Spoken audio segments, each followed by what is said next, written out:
UP में। बुरी बात क्या है, चुनाव आ रहा है, पार्टी को मजबूत करना है, विधानसभा में जाना है और योगी हुकूमत को हराना है। हम यही बोलते रहेंगे कि वहाँ पर मस्जिद थी जिसको 6 दिसंबर को 1992 को बीजेपी और संघ परिवार ने मिलकर मस्जिद को शहीद किया, और अगर मस्जिद शहीद नहीं होती तो सुप्रीम कोर्ट का जजमेंट कुछ और आता।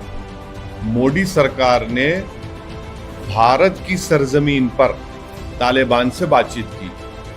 अब हम ये पूछना चाह रहे हैं मोदी सरकार से कि उनको क्या आपने कबाब खिलाया, या उनको आपने दूध पिलाया, या बगैर दूध की चाय पिलाई, कि तालिबान आतंकवादी है या नहीं है, और उनका मौक़िफ़ क्या बता दें। अगर आतंकवादी है तो क्या वो यूएपीए की टेरर लिस्ट में तालिबान को ऐड करेंगे, हक़ानियों को ऐड करेंगे? नहीं करेंगे, क्योंकि आए दिन एक मुसलमान अगर तरकारी बेचता है तालिबानी है, कोई इनसे अपोज करता है पॉलिटिकली, चाहे मुसलमान हो ना हो, ये तालिबानी सोच का है। ये बीजेपी के लोग आपके चैनलों पर बैठकर बोलते हैं। तो हम मोदी सरकार से ये पूछ रहे हैं, साफ तौर पर बता दीजिए, क्या भारत सरकार, मोदी सरकार जो सत्ता में है, तालिबान के बारे में आपका पोजीशन क्या है? आपने CAA का गलत अनकॉन्स्टिट्यूशनल कानून बना दिया। उस वक्त भी मैंने कहा था कि इसमें आप मुसलमानों ये रिलीजन के ऊपर बनाकर एक अनकॉन्स्टिट्यूशनल है, दूसरा स्ट्रेटेजिकली भारत के लिए ठीक नहीं है। क्यों नहीं है ठीक? पूछा गया हमसे, हमने कहा ये जो उज़्बेक है, ताजिक है, हज़ाराज है, तुर्कमान है, इनका क्या करेंगे आप? आज ये सब चीजें जो हो रही हैं आप देखते नहीं है ना, ये सरकार सोचती नहीं है इन चीजों को। इनको सिर्फ एक ही लगता है, एक ही फोकस होना चाहिए, कैसे देश को हिंदुत्व में तब्दील कर दिया जाए। तालिबान के आदमी को बुलाया उनके रिक्वेस्ट पर, तो क्या आपने उनको चाय पिलाया, दूध की चाय या बगैर दूध की? कौन सी? और क्या कबाब खिलाया आपने? उसमें पास आते भी नहीं, चिलमन से हटते भी नहीं, ये पर्दे से झांक झांक कर क्यों मोहब्बत कर रहे हैं? खुल के बोलिए, अरे खुल के बोलिए ना। मैंने सुनिए, ये मोदी सरकार उत्तर प्रदेश के चुनाव तक तालिबान करेगी, और जैसा चुनाव खत्म हो जाएंगे आप देखेंगे तालिबान के लीडर के साथ बैठकर ऑफिशियली बैठ के बोलेंगे हाँ बातचीत और करेंगे। तो ये उत्तर प्रदेश चुनाव तक हम इनसे कह रहे हैं ड्रामाबाजी बंद करिए। मजलिस उत्तर प्रदेश के चुनाव में 100 असेंबली सीटों पर तैयारी कर रही है लड़ने के लिए। अरे आप योगी से पूछिए ना, मैं मुख्यमंत्री हूँ उत्तर प्रदेश का, योगी से पूछिए सवाल। आप क्या आप इलाहाबाद हाईकोर्ट को क्या जवाब दाखिल करेंगे, हम भी देखेंगे। और कट्टरपंथी के बारे में गवर्नमेंट ऑफ इंडिया मोदी से पूछना चाहते हैं कि पार्लियामेंट के 200 कदम के फासले पर नारे गए, काटो मुल्लों को, ये किसकी आइडियोलॉजी से रेडिकलाइज हुए? कट्टरपंथी कैसा हो गए? कौन थे जो दिल्ली के चुनाव से पहले कह रहे थे देश के गद्दारों को गोली मारो डैश डैश? वो कौन सी आइडियोलॉजी से कट्टरपंथी हो गए? एक आदमी जो है चूड़ियाँ बेच रहा है तो उसको मारा जा रहा है और उसको कहा जा रहा है कि तू यहाँ क्यों आया इस धर्म के इलाके में? वो कौन सी आइडियोलॉजी से मुतासर हुए मारने वाले? एक कानपुर में एक 8-7 साल की बच्ची अपने बाप को लपेट कर बचाने की कोशिश कर रही है और पुलिस की मौजूदगी में उसको मारा जा रहा है, गालियां दिया जा रहा है। जो मध्य प्रदेश में आए दिन लोगों को खुंदल कर मार कर कहते हैं कि इस तरह का नारा लगाओ। इखलाक को मारने वालों की आइडियोलॉजी कौन सी थी? पीलू खान को मारने वालों की आइडियोलॉजी कौन सी थी? अलीमुद्दीन अंसारी को मारने वालों की आइडियोलॉजी, वो कट्टरपंथी क्यों हो गए? रकबर खान को मारकर जोधपुर राजस्थान के कोर्ट में झंडा लगा दिया गया। ये कौन है ये लोग कि जो दिल पार्लियामेंट के 200 कदम के फासले पर वो नारे लगाते हैं काटो मुल्लों को, और कि रेडिकलाइजेशन किसका हो रहा है, किस पर जुल्म हो रहा है और कौन इनको एम्पावर कर रहा है, ये कहां तक करी जाती है, ये सोचने की जरूरत है। आप कैसे कट्टरपंथी हो गए वो लोग, क्यों कट्टरपंथी हो रहे हैं? और उनको ये मालूम कि उनको सपोर्ट करने वाले सत्ता में बैठे हुए हैं, इसीलिए रेडिकलाइज हो चुके हैं। और उनको ये जहर कौन डाल रहा है उनके दिलों पर? आप वो वीडियो देखे कि कोई एक साहब है, वो वीडियो में कह रहे हैं कि मुसलमान महिलाओं के बारे में, वो बीजेपी के जितने लीडर उनके बारे में कह रहे हैं, बकवास कह रहे हैं। बकवास वीडियो है वो, जिसमें वो कह रहा है, वो जो चोला डालकर बैठे हैं। आज आप एक मुसलमान को चलता हुआ देखिए, मुसलमान जब चलेगा तो छाती काट के चलता है, हिंदू का लड़का छाती झुका के चलता है, हिंदू की लड़की छाती निकाल के चलती है, मुसलमान की लड़की छाती दबा के चलती है। ये बहुत बड़ा अंतर, और मैं इसे कह रहा हूं भाई, और लगाओ 4 FIR, लगाओ 4 FIR। हमारी अपनी बेटियों ने हमारी दुर्गति करवा दी। किसी मेरे ख्याल से किसी मंदिर में रहते हैं वो, और बोले रहे मुसलमान महिलाओं के बारे में गंदगी बयान कर रहे हैं। कैसे रेडिकलाइज हो चुके हैं वो, कौन रेडिकलाइज किया उनको? ये तो सोचिए ना, आप कोर्स पढ़ा रहे हैं मगर ये तो जमीन पर हो रहा है। क्या इन लोगों की मिसालें देकर बताएंगे कि देखो इस तरह से रेडिकलाइजेशन होता है? हम तो पूरे भारत में इमाम का परचम लहरा रहे हैं और लहराते रहेंगे इंशाल्लाह, उसमें कोई बुरी बात तो नहीं है। 7 तारीख को फैजाबाद जा रहे हैं, रुदौली में, समझे ना, फैजाबाद अलग है। 7 तारीख को फैजाबाद जा रहे हैं रुदौली में, 8 को सुल्तानपुर है, 9 को बाराबंकी है। तो अभी तो शुरुआत है, बहुत जगह जाएंगे यूपी में। बुरी बात क्या है, चुनाव आ रहा है, पार्टी को मजबूत करना है, विधानसभा में भिजाना है और योगी हुकूमत को हराना है।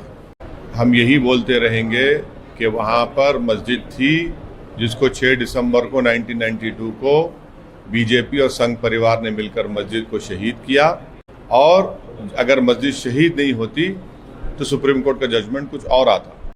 अब रहा सवाल के, मेरे को लगता है कि आप सवाल इसलिए कर रहे हैं कि थोड़ा ज्योग्राफी में कमजोर है आप। फैजाबाद एक डिस्ट्रिक्ट अलग है, फैजाबाद डिस्ट्रिक्ट में रुदौली है, वहां जा रहे हैं। हाँ सब, अरे भारत में तो सब आता है ना, ये जैसा हैदराबाद आता है भारत में, कश्मीर आता है, ये भी आता है, तो पूरे भारत में जा सकते हैं। फैजाबाद जा रहे हैं अभी, तो फैजाबाद डिस्ट्रिक्ट में रुदौली है, वहां जा रहे हैं। भारत सरकार की तरफ से जो ऑफिशियल स्टेटमेंट आया है उसमें यह कहा गया है कि तालिबान, अब ये बीजेपी संघियों से मैं चाह रहा हूं कि सुने इस जुमले को, तालिबान के रिक्वेस्ट पर मोदी सरकार ने भारत की सरजमीन पर तालिबान से बातचीत की। अब हम ये पूछना चाह रहे हैं मोदी सरकार से कि उनको क्या आपने कबाब खिलाया, या उनको आपने दूध पिलाया, या बगैर दूध की चाय पिलाई? और जब आपने बातचीत की तो आपने क्या उनसे कहा कि हेलमंड प्रोविंस में जैश ए मोहम्मद एक्टिव है, खोस्ट में लश्कर तैयबा का कैंप एक्टिव है? क्या भारत सरकार ने तालिबान के उस रिप्रेजेंटेटिव से ये खुलकर कहा कि हमारे जो माइनिंग राइट्स हैं एक मुकाम पर, क्या हमने उस माइनिंग राइट्स को आजीगोट में उसको बरकरार रखेंगे? और सबसे अहम बात यह है कि भारत सरकार UN सैंक्शन कमेटी का चेयरमैन है। करेंगे, हक़ानियों को ऐड करेंगे, नहीं करेंगे?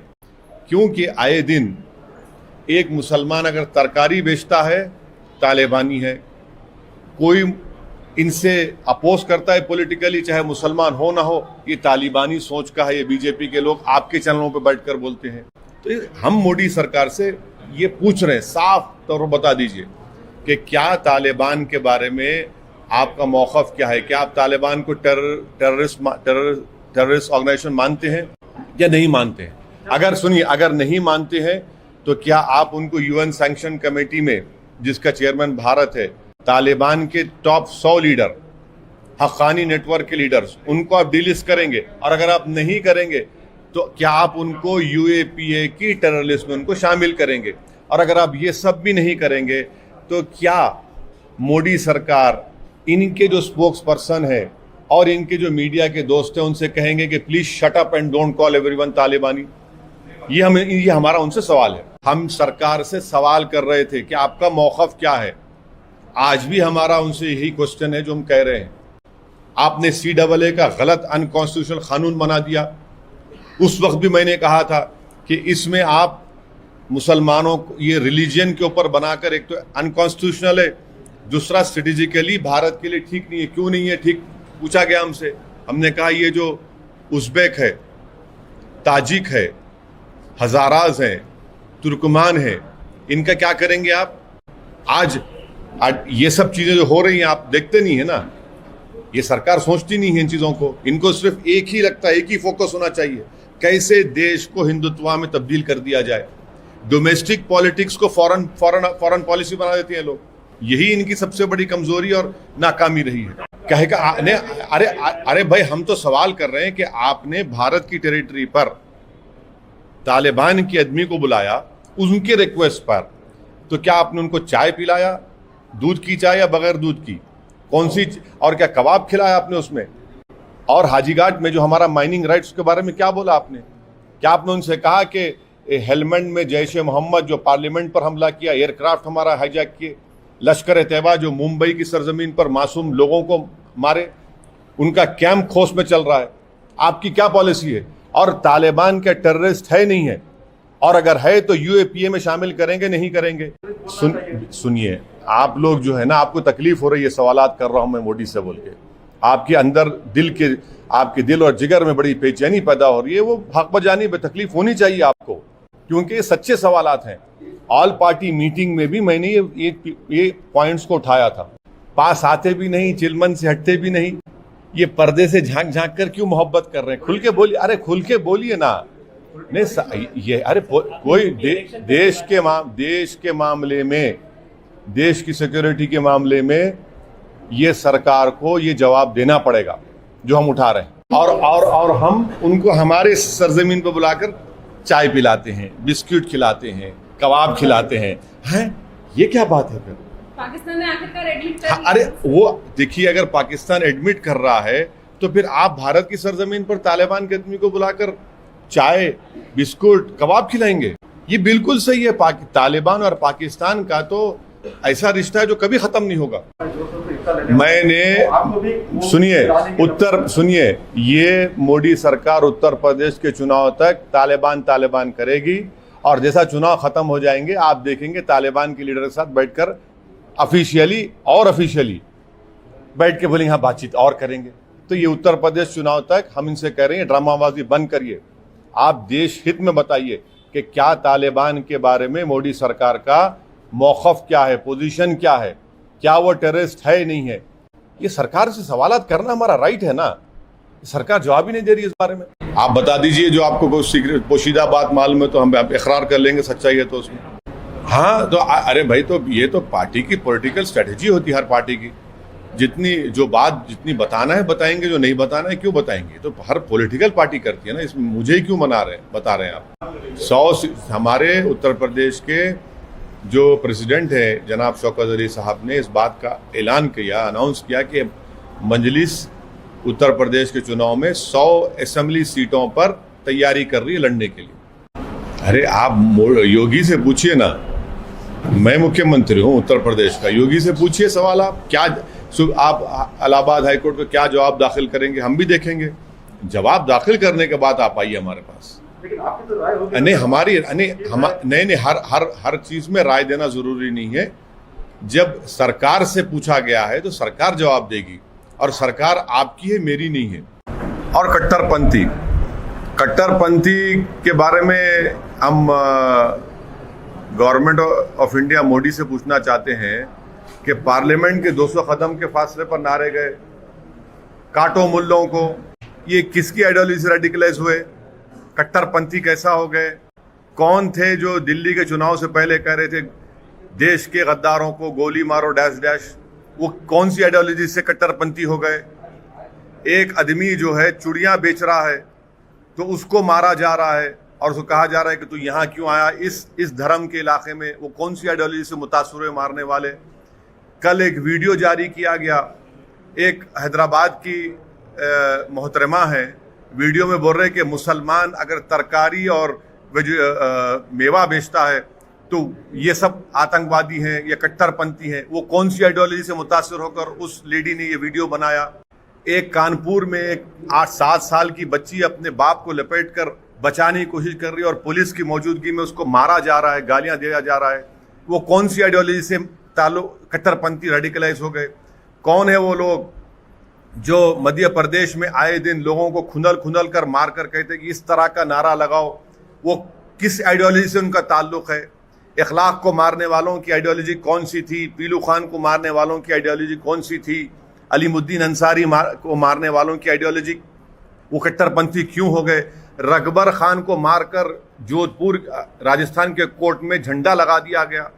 ये कौन है ये लोग कि जो दिल पार्लियामेंट के 200 कदम के फासले पर वो नारे लगाते हैं काटो मुल्लों को, और उसमें कि रेडिकलाइजेशन किसका हो रहा है, किस पर जुल्म हो रहा है और कौन इनको एम्पावर कर रहा है, ये कहां तक करी जाती है, ये सोचने की जरूरत है। आप रेडिकलाइजेशन का कोर्स करा रहे हैं, मगर रेडिकलाइज कौन हो चुका है इस मुल्क में, कौन रेडिकलाइज हो चुका है?